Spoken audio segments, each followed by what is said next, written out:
Breaking news tonight, protesters marching through the streets of Baltimore. These are live pictures of Baltimore City. It is very tense there tonight. Police trying to prevent last night's rioting, looting, and burning. 2,000 National Guard troops are on the ground. There's another 1,000 law enforcement officers there, and there are thousands more National Guard on call if things do deteriorate. Hillary Clinton weighing in just moments ago saying, quote, Baltimore is burning. And the President of the United States talked about the riots today. What I'd say is this has been a slow rolling crisis. This has been going on for a long time. This is not new. And we shouldn't pretend that it's new. I want to bring in our political commentator, Van Jones, and Lee Maddox, former captain of the Maryland State Police, and get at sort of two issues here. Van, first of all, has the president done enough? I mean, let's just lay out the geography here for people. The Baltimore-Washington Parkway is a very short road. The president is about 30 minutes away from Baltimore. If there's traffic, should he be there? He absolutely should not be there.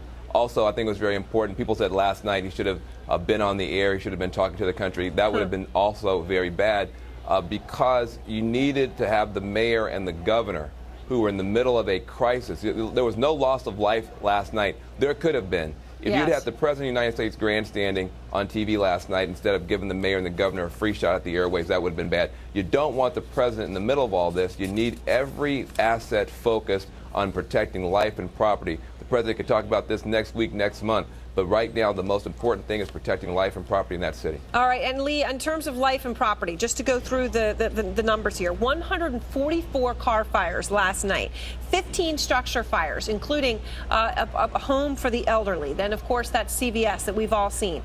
There were only 235 arrests, though, Lee, and the commissioner for Baltimore Police said it wouldn't be appropriate, his words, to use heavily armed officers using force to arrest students. I'm trying to understand why it wouldn't be appropriate.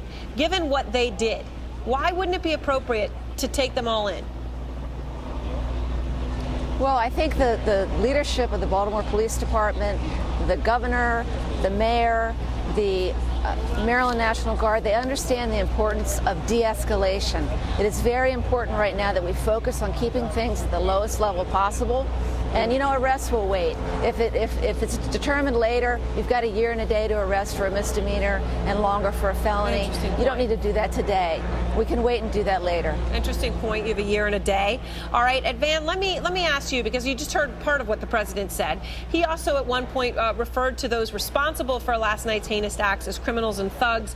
Thugs, of course, a word also used by the African-American mayor of Baltimore.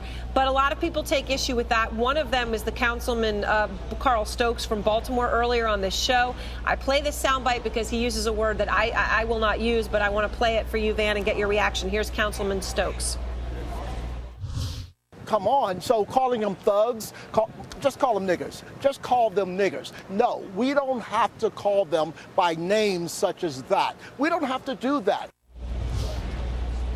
Van, what do you think? Is the word thug the same as the N-word?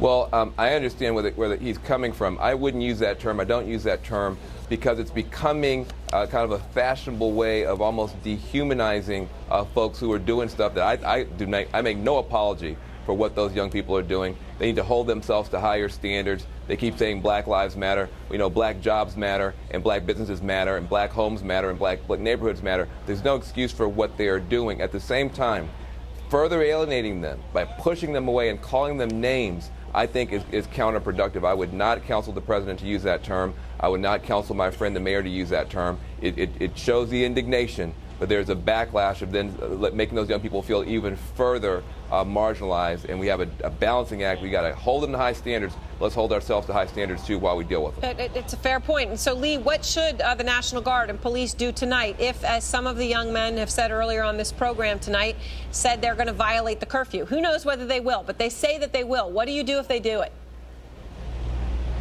Last night we saw an uprising of young black youth in Baltimore City. Tonight, I don't know what we're going to see. If we see outside agitators that come in with no regard for the city and no regard for the property and no regard for the people, then I urge all police to use restraint, but I do not want to see police harmed. I don't want to see anybody hurt tonight. So let's stick to the lowest level force possible, have open communications, listen closely, and hold the line. All right. I appreciate both of your time tonight. Thank you. And next, after a night of violence, many are asking whether the mayor waited too long to call in the National Guard. A special report. And Jeannie Most with Moms Across America leading the cheers for this woman. Her son not going to be participating in more rioting. And we are following the breaking news out of Baltimore. Hundreds of protesters make their way through the city, at one point heading towards the downtown area. They are angry over how they say they're treated by police, city officials, including the mayor, who just moments ago defended her response to the protests that have rocked Baltimore. As you can see her there, appearing at a hastily convened press conference, casually dressed, defending her response. She has received some scathing criticism for it. Ryan Young is out front live in Baltimore. Ryan, you were among the protesters earlier. You were pepper sprayed by police. And what was that like? I mean, how high are tensions right now as we're approaching darkness here and a curfew that no one knows whether anyone's going to honor? Here we go. So one person. Well, I'll tell you that pepper spray was quite a different experience, but right here, this is where that line was, where they were making sure everyone was held back. You can see the line has gone because no one's even challenging officers right now. In fact, these people have been talking and saying hello to the crowd all day long, addressing them, while this has been sitting over this way. You can obviously call this intersection maybe the intersection of redemption. And we have officers moving through the crowd right now. This is happening. They are moving out. We don't know why they're doing this. This happened just a second ago. We do not know why these officers are moving toward the crowd. They have pepper spray in their hands. Once again, we haven't heard any noises. No one has threatened the officers. They have decided to walk right down North Avenue. We are walking right behind these officers. Not sure where they're going right now, Aaron. We're just going to follow this as it's happening live. So they are pulling up into this intersection where everybody was playing drums and everything else. And we are following, not sure what's going on right now. Not sure if there was a call of a threat or anything like that.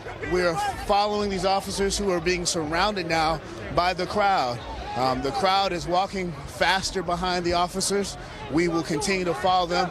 There are at least 15 to 20 officers, some SWAT officers. The entire crowd wants to know what's going on. Pepper spray is in the hands. There's somebody. Oh, here we go. There is a confrontation here in the middle of the crowd. The officers are saying they're walking down the direction. So we are trying to see what the officers are doing right now. So right now the officers have decided to confront somebody. They're putting their hands up. Now they're saying it's a medical emergency. We are being told it's a medical emergency and that the officers are trying to come over here and help. This is happening live. We are being told by some people in the crowd that it's a medical emergency. They're bringing a medic in to help somebody who needed some help. And that's, of course, you can hear the crowd around. The officers are now coming to the crowd. What the fuck is they ain't fucking with nobody. So Aaron, this is all happening live right now. We are in the crowd. The officers are here. They are bringing the EMT to help somebody who may have passed out here in the crowd. This is all happening right now live. All right, and as Ryan said, that when those police and National Guard moved into the crowd, they had pepper spray.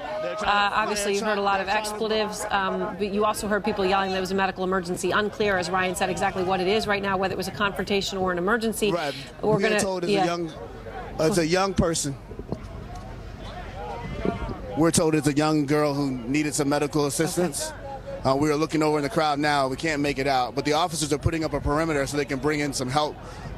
They're not trying to arrest anyone. They are trying to help somebody out right now. All right. Ryan Young, thank you very much. Live there on the scene as those officers and National Guard started moving through the crowd, as he said, going to help somebody. But you could hear all the expletives. And, of course, those officers were laden with pepper spray. All right. These are live pictures you're looking at in Baltimore right now. As darkness falls, crowds are gathering. We're going to take a brief break. When we come back, we're going to have more on the Baltimore mother who decided this was the best way to get her son out of the riots and back into the house. And now a report on the most talked about video of last night from Baltimore. Here's Ginny Mose. It was the one moment from the chaos in Baltimore that had people cheering for more. Mother of the Year. I leaped out of my chair and said, yes! I was captivated. Captivated by a Baltimore mother reading the Riot Act to her 16-year-old son. To remove him from the riot, we now know her name is Toya Graham, and she's a single mom of 5 girls and a boy. Here's what she told CBS News about her brand of tough love. That's my only son, and at the end of the day, I don't want him to be a Freddie Gray. The Baltimore man whose death in police custody sparked protests, her tough discipline won muttered admiration and outright applause. Of a mother desperately trying to keep her son from joining the rioters. And you know she saw. Yeah! She quickly started to trend on Twitter, #BaltimoreMom. She went to pick up her son at the mall because she heard trouble was brewing there. He said, Mom, when I seen you, my instinct was to run.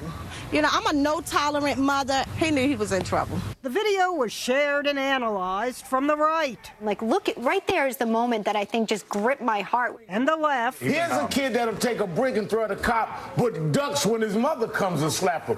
Is he the perfect boy? No, he's not. But he's mine.